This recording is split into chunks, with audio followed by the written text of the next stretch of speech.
The first splintered timber he pulled from the wreckage of the farmhouse felt heavier than it should, weighted with the silence that had fallen over the valley 3 months prior. Elias Thorne, at 19 years old, was now the sole steward of this silence, of the collapsed roof, the shattered windows, and the 100 acres of land that stretched, fallow and waiting, under a pale autumn sky. His companion in this task, a black and tan dog named Boro, with eyes the color of burnt caramel, sat patiently on a small rise, his head cocked, a silent, fur-clad witness to the slow deconstruction of a life. Boro never whined, never hurried him. He simply watched, his presence a steady, breathing anchor in the vast quiet. Elias worked with a methodical rhythm that belied his age. He did not hack or tear at the ruins, he dismantled them. He sorted the wood into piles, usable timber, splintered kindling, and rotten, unsalvageable planks. He stacked the field stones from the foundation, his hands, already calloused from a youth spent with axe and plow, growing tougher still.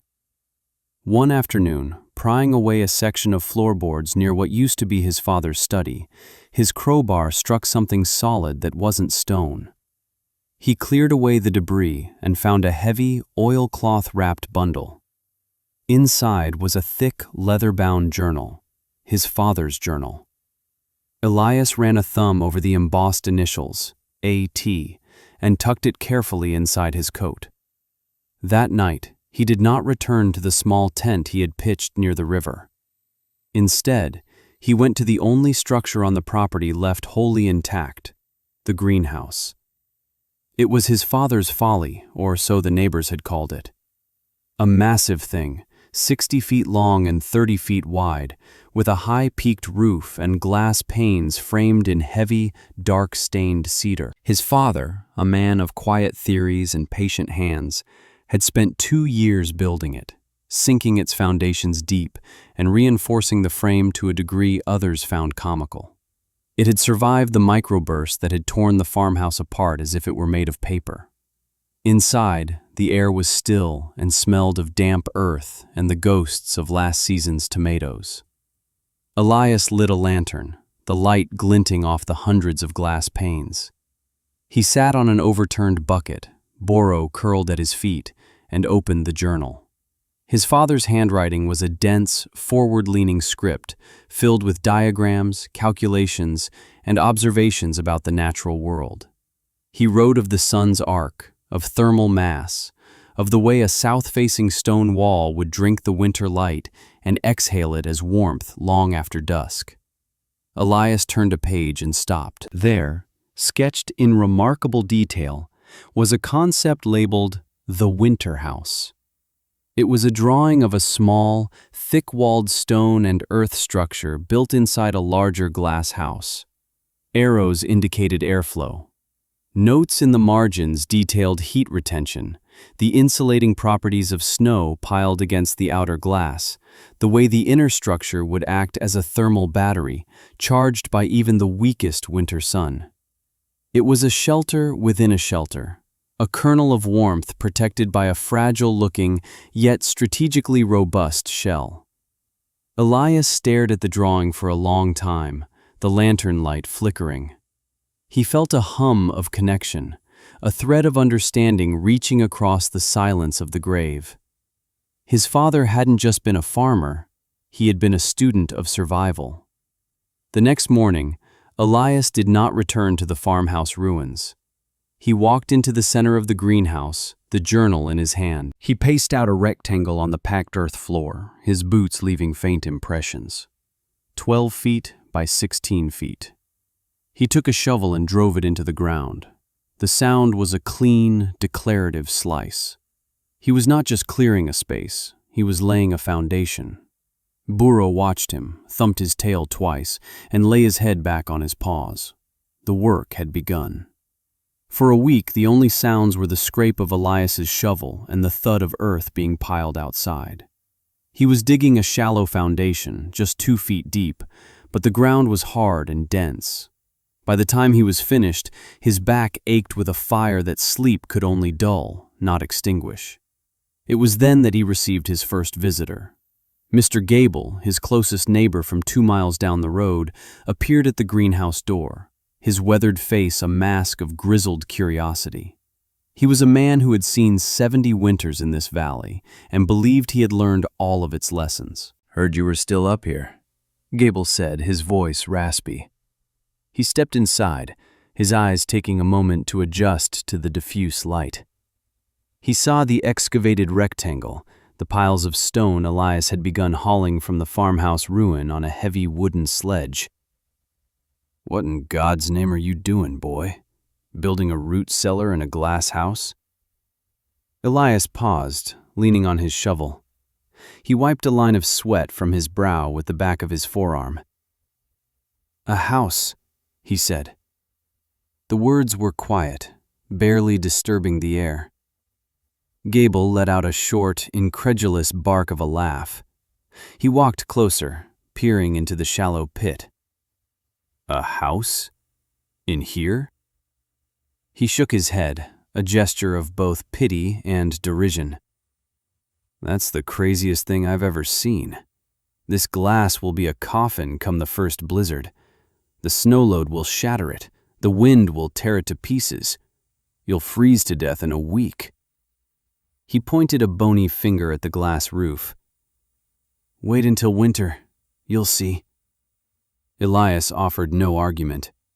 He simply picked up a heavy stone from his sledge and set it into the corner of the foundation trench. The stone landed with a solid, satisfying thud.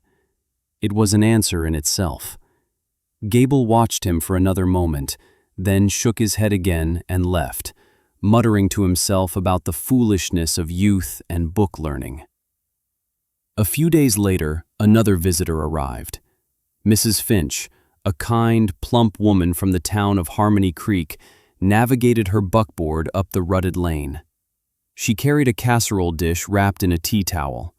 Her face was etched with a gentle, persistent concern that she wore like a second skin. She had known Elias's mother. "Elias, dear," she said, her voice soft, "I brought you some chicken and dumplings.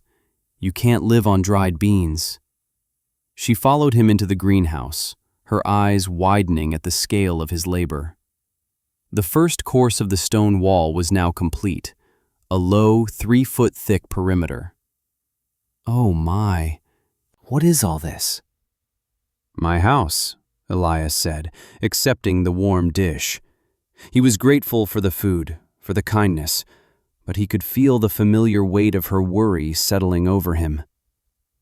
"A house?" she repeated, her brow furrowed. She looked around at the glass walls, at the dirt floor, at the solitary young man covered in dust. "But dear, you can't live in a garden shed. It's not proper, it's not safe. There's a room at the boarding house in town, clean and warm. You could stay there for the winter, get a job at the mill." Elias looked from her concerned face to the low stone wall. He thought of his father's drawing, of the elegant, logical lines of airflow and heat. He placed the casserole on a stack of planks. "Thank you for the food, Mrs. Finch," he said, his voice even. "This is my home." She saw the finality in his quiet gaze and didn't press further. She fussed with the tea towel, gave Boro a tentative pat on the head, and made her way back to her buckboard, her expression a mixture of affection and deep-seated apprehension. As she drove away, Elias was already mixing his first batch of cob. He worked his bare hands into the mixture of clay from the riverbank, sand from the pit behind the old barn, and straw he'd scythed himself. It was cold, wet, and heavy. He slapped the first handful onto the stone foundation. It was a beginning. The walls began to rise. The days shortened, and the angle of the sun grew lower, casting long shadows across the valley. The work consumed Elias. He rose before dawn, the cold air sharp in his lungs, and worked until the last light faded from the sky. His only illumination, the steady glow of his lantern. The greenhouse became his entire world.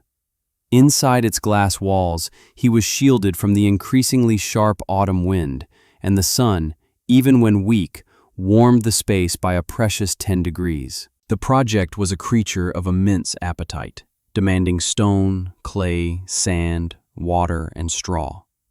He hauled it all himself, the muscles in his back and shoulders knotting and hardening. His sledge carved deep grooves in the earth between the farmhouse ruins and the greenhouse. The walls of the inner house grew with geological slowness. He was not building with bricks or milled lumber. He was sculpting a dwelling from the earth itself. He followed the principles in his father's journal, making the walls 3 feet thick at the base, tapering to 2 feet at the top. They were not straight, but gently curved, to better resist pressure and to encourage the flow of air. He mixed over 200 batches of cob, each one a grueling meditation of mud and straw. His hands were perpetually coated in a layer of dried clay, the skin cracking at the knuckles despite the lanolin he applied each night. He lost track of the days, measuring time instead by the height of the walls, first to his knee, then his waist, then his chest. Boro was his shadow, his foreman, his confessor. Elias would speak to the dog in the quiet of the evening, not seeking answers, but simply to give voice to the thoughts in his head. The south wall needs more glass, Boro. We'll embed old window panes in the cob. Let the winter light in. The dog would look at him with his intelligent eyes, seeming to understand the weight of the words. One crisp afternoon, a new visitor appeared. It was not a skeptic, but a courier. Anya, the town librarian's daughter, sometimes helped Mr. Henderson deliver supplies to the outlying farms. She was slender and moved with a quiet efficiency, her brown hair tied back in a practical braid. She brought a small sack of flour and a block of salt he had ordered. She did not stop at the door. She walked right in, her gaze taking in the scene not with alarm or pity, but with an open, startling curiosity. The cob walls were now nearly 6 feet high, a monolithic, organic-looking structure rising from the greenhouse floor. "Hello, Elias," she said. Her voice was clear and direct. "Mr. Henderson sends his regards." She set the supplies down and walked around the structure, her hand hovering just above the damp cob. "What is it you're building?" It was the first time anyone had asked the question without a tone of judgment. Elias found himself answering with more than a single phrase. "A winter house," he said, gesturing to the journal that lay open on a makeshift table.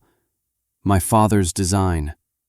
She stepped closer and looked at the drawings, her brow furrowed in concentration, not confusion. "Thermal mass," she said, tapping a finger on one of the diagrams. "My father has a book about Roman hypocausts. It's a similar idea, using retained heat." Elias was taken aback.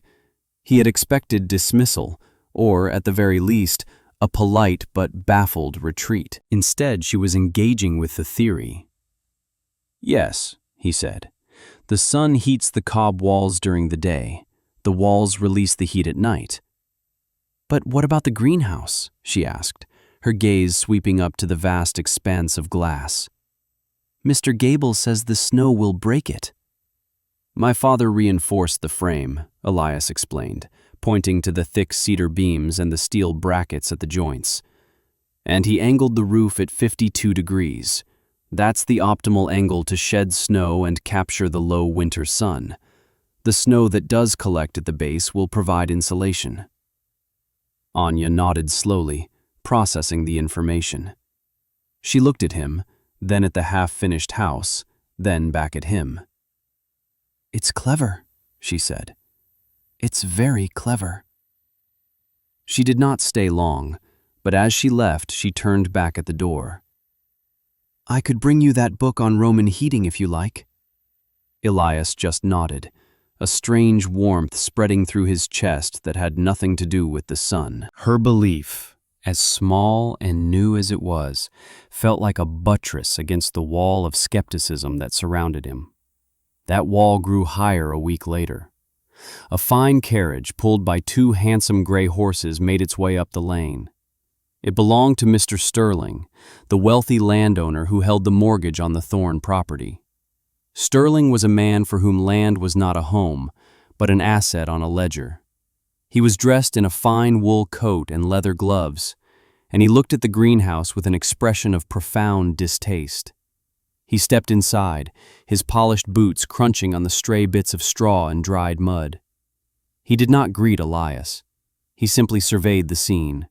The half-finished mud hut, the piles of salvaged materials, the general state of what he considered organized squalor. "Thorne," he said, his voice clipped and cold. "I've been hearing reports. I had to see this madness for myself." He gestured dismissively at the cob structure.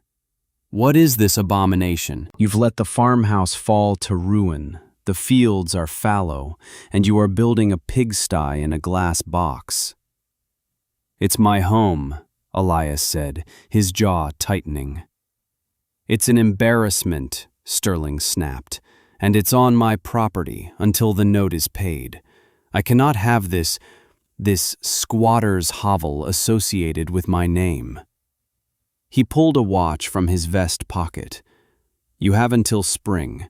If by then you have not cleared this mess, rebuilt the farmhouse in a respectable manner, and made a plan to cultivate the fields, I will foreclose. I will not have my investment devalued by the whims of a half-wild boy."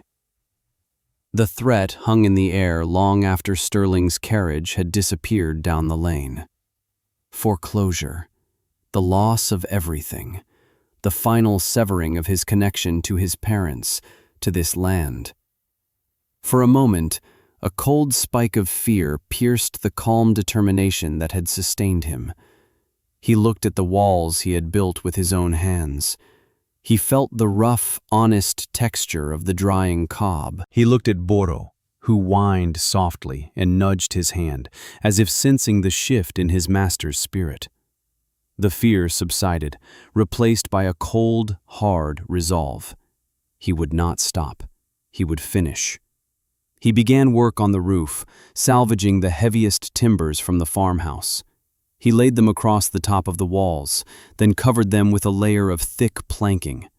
On top of that, he layered sheets of oilcloth he had salvaged, and then began the arduous process of hauling buckets of earth up a ladder to cover the roof, creating a living layer of sod and soil a foot thick. This would provide the final, crucial layer of insulation. His last major task was the stove. It was a small but complex masonry heater, based on another of his father's designs. It had a long, serpentine flue that would snake through the interior of the walls, warming the very bones of the house before venting out. He carefully cut a single pane of glass in the greenhouse roof, framing the opening to accept the small stovepipe. It was a detail that took him 3 days to perfect. As the first frosts began to silver the valley floor in the mornings, Elias began his final preparations. He stacked firewood not inside the small cob house, but along the northern wall of the outer greenhouse, creating another buffer against the prevailing winds. He harvested the last of the wild rose hips and dried them, along with mushrooms and roots he'd foraged. Anya came again, bringing the book on Roman architecture. She said little, but her presence was a quiet affirmation. She looked at the finished structure, the small wooden door, the glass panes embedded in the south wall, the neat chimney pipe rising toward the sky. "It's finished," she said softly. "Almost," Elias replied, looking toward the west. The sky was a bruised, ominous shade of gray, and the wind had begun to moan through the high pines. "Now it needs to be tested." The first snowflakes were large and wet, melting as they hit the glass panes of the greenhouse. They were a novelty, a gentle herald. But by midday, the sky had darkened to the color of slate, and the flakes grew smaller, harder, driven by a wind that rose from a moan to a vicious shriek. Mr. Gable, standing on his porch 2 miles away, sniffed the air and saw the way the clouds were churning. He'd seen a sky like this only twice before in his life. This was not a storm. This was a reckoning. Inside the greenhouse, the world was being erased. The familiar landmarks of the valley disappeared behind a thick, swirling curtain of white. The sound was immense, a deafening roar of wind that made the great cedar beams of the greenhouse groan in protest. The glass panes rattled, a frantic, percussive rhythm against the storm's fury, but they held. Snow began to accumulate, first in the corners, then in deep drifts against the north and west walls. Elias moved with a calm, deliberate purpose. He checked the seals on the vents one last time. He brought Boro not just into the greenhouse, but inside the small cob house, shutting the heavy plank door behind them. The interior was a pocket of profound silence. The 3-foot-thick walls muted the storm's rage to a distant, hollow rumble. The only sounds were the soft breathing of the dog and the crackle of the fire Elias had lit in the masonry stove. It was a small fire, just a few logs, but the stove was designed for efficiency. Heat radiated from the clay bricks, a steady, penetrating warmth that filled the 12 by 16-foot space. Light from the fire danced on the curved walls, and a faint, pale glow filtered through the glass panes embedded in the southern wall. The air was warm and dry. He had laid down sheepskins on the packed earth floor, and he sat on one, his back against the gently warmed wall, Boro's head in his lap. He ran his hand over the dog's ears, feeling the steady beat of his own heart.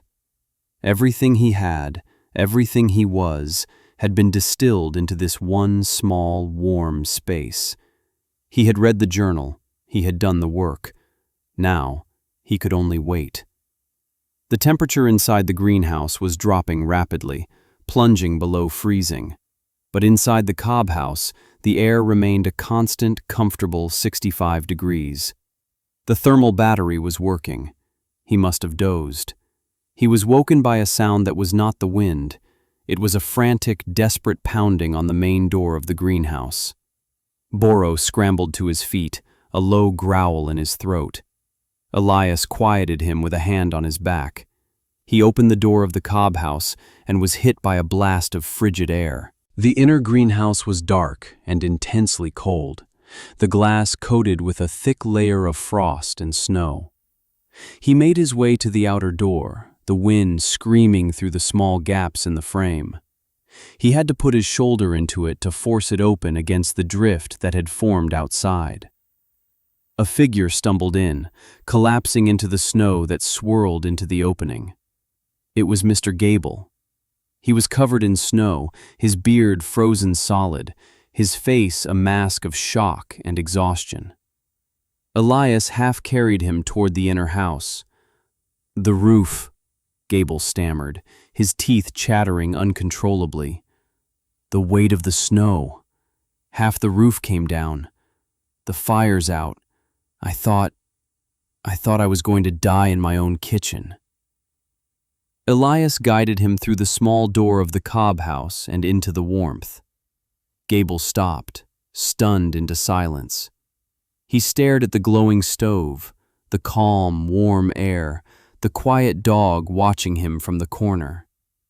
He looked from the sturdy, earthen walls to Elias's face. The arrogance and pity were gone from his eyes, replaced by a raw, humbling awe. I was wrong," he whispered. The words were a confession, an apology, a surrender. Elias simply nodded. He handed the old man a dry blanket and a tin mug of hot water from the kettle on the stove. There was no need for, "I told you so." The house itself was saying it for him. They were not alone for long. An hour later, Another series of desperate blows fell upon the outer door. This time it was Mrs. Finch and her husband, their faces pale with fear. Their house was on lower ground, and the drifts had buried their doors and windows. They had escaped through a second-story window, fighting their way through chest-deep snow, guided only by a vague sense of direction toward the last light they had seen in the valley, Elias's lantern. Soon after, Anya arrived with her parents, the librarian and his wife. Their chimney had blocked with ice, and their house was rapidly losing heat. They had come seeking refuge, expecting to find Elias huddled and freezing, but hoping for shared body warmth at the very least. They found a miracle. By the second day of the storm, the greenhouse had become an ark. 12 people were sheltered within its glass walls. The most vulnerable, the elderly Finches and Anya's mother, were brought into the profound warmth of the inner house, which Elias and Gable now kept supplied with wood from the stacks along the north wall. The others huddled in the main greenhouse space. It was cold, well below freezing, but it was a world away from the lethal, wind-whipped hellscape outside. They were shielded from the wind. They had shelter. Elias, using a small stock of dried goods and the food his guests had managed to bring, organized meals cooked on a small, secondary stove he had set up in the main space. Even Mr. Sterling appeared on the third morning. He was a ghost of his former self, his fine wool coat torn, his face frostbitten. His carriage was buried in a 10-foot drift a mile down the road. His driver had been lost in the whiteout. He had followed the faint trail left by Anya's family, a man stripped of all his wealth and authority, reduced to a single, desperate instinct: survival. When he stumbled into the greenhouse and saw the small community of survivors, the fire, the quiet order, he did not speak. He simply found a place to sit, wrapped himself in an offered blanket, and wept. The crazy boy's mud hut in a glass house had saved them all. The storm broke on the fourth day. The wind died, and a strange, brilliant sun shone down on a world transformed. The valley was an ocean of white, a landscape of impossible sculptural drifts. The greenhouse stood as the only sign of human life, its glass roof mostly clear, the dark shape of the structure a beacon in the snow. When the survivors emerged, they were blinking, pale, and humbled. Mr. Sterling stood before Elias, his face gaunt. The blizzard had scoured all the pride from him. He reached into his coat, but instead of his watch, he pulled out a folded sheaf of papers. They were the mortgage documents for the Thorne farm. "You saved us," he said, his voice thick with emotion. He tore the papers in half, then in half again, and let the pieces fall into the snow. "The land is yours, free and clear." He looked at the greenhouse, at the small plume of smoke rising from the chimney of the house within. I'm sorry." Elias gave the same simple nod he had given Mr. Gable. The apology was accepted. The debt was paid. In the weeks that followed, the story of Elias's Ark became a local legend. As the community dug itself out, the sheer scale of the devastation became clear. Dozens of barns and several homes had suffered collapses. Livestock had been lost. The town of Harmony Creek had been cut off for a week. The 12 people who had taken refuge in the greenhouse were the luckiest souls in the valley. The perception of Elias shifted completely. He was no longer the strange, reclusive orphan. He was a visionary. People came to him, not with casseroles and pity, but with questions and notebooks. They came to see the house, to touch its warm walls, to understand its principles. Mr. Gable became his most vocal advocate. "Forget what you think you know," he would tell visitors, his voice filled with the zeal of a convert. "I've lived here 70 years and I nearly froze to death in a house my grandfather built. This boy, he listened to the earth. Listen to him." Anya helped Elias translate his father's dense journal into something more accessible. She organized the notes, redrew the diagrams, and used her librarian's skill to create clear, step-by-step instructions. Together, they documented the design of the winter house. Elias, who had always spoken in short, declarative sentences, found himself teaching. He showed people how to test their clay, how to mix cob, how to angle a roof to the sun. His quiet innovation, born of grief and necessity, began to spread. The following summer, 2 other families in the valley began building their own versions of the winter house. His singular act of survival was becoming a blueprint for the community's resilience. He was no longer just a builder, he was a teacher. His father's knowledge, passed through him, was now taking root all across the valley.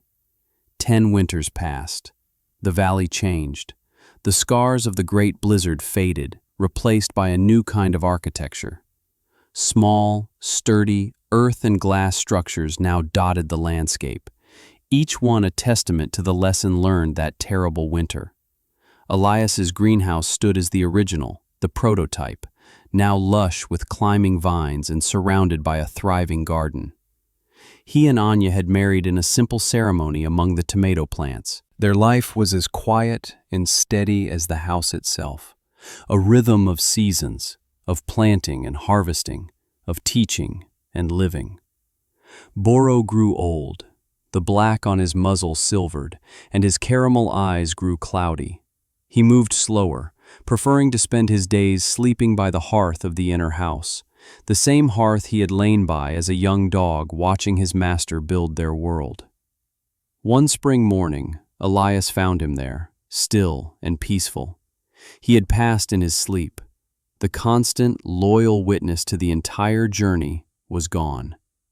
Elias carried the dog's still form outside and buried him under a young apple tree they had planted just west of the greenhouse. He carved a simple stone to mark the spot. He stood there for a long time, his hand on the rough bark of the tree. "You were a good witness, old friend," he whispered to the quiet earth. The grief was a clean, sharp ache, a silence where a steady, breathing presence had always been.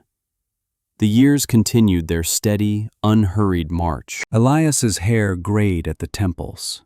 His hands, though still strong, became gnarled, a roadmap of a life of hard, meaningful work. He became the valley's elder, taking on the role his father's journal had once played for him. Young people, born long after the great blizzard, came to him for advice. He taught them, as he had been taught, with patience and quiet certainty. He spoke in the same short, declarative phrases, but now they carried the weight of decades. The foundation is everything. Listen to the wind. Build for your grandchildren. He and Anya lived a life of profound peace, a life measured not in wealth or acquisitions, but in the warmth of their home and the resilience of their community.